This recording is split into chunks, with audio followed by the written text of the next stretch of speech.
The Vermont State Auditor released a new report today looking at the state's sheriff's departments. The report examined their financial records and how sheriffs are held accountable when accused of any wrongdoing. Our Alexis Crandall joins us now from the newsroom to break it all down for us. Alexis. And this report looked at the financial records of the state's 14 sheriff's departments and how any sheriffs accused of wrongdoing can be held accountable, both in Vermont and in other states. A new report from the Vermont auditor looking at the state's sheriffs. Part of the review was done by an independent accountant looking at financial records from the last 2 years.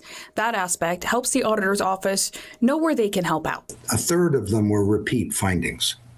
So when they went in 1 year and found that, your bookkeeping wasn't right, there was a mistake, you forgot something, 2 years later, you still hadn't corrected the problem. And that's not good. So it does present reason for my office and others to provide more and better training to the extent we can. And that's underway, that's for sure. The report also looked at ways other states hold sheriffs accountable, including removing the sheriff if they lose their certification. 18 states hold recall elections. 20 states can remove a sheriff through court proceedings or a county board. And in 9 states, the governor can remove a sheriff from office if they see fit. In Vermont, the process is more complicated and requires legislative impeachment before a sitting sheriff's term is up. It doesn't make it any easier to change the Constitution and to adopt the necessary legislative acts, but it is fascinating to see what other states have done. And of course, they're very different for a lot of reasons. When did they become a state? Are they as old as Vermont? Few are. Did they have a strong county government history?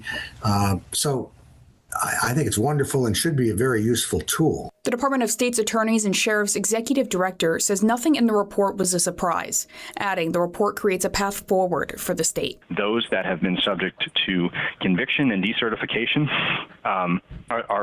those are extremely concerning scenarios, and we have to do everything we can to not repeat history in those environments. And it means we need to have honestly more supports in place to ensure that sheriffs can do a good job.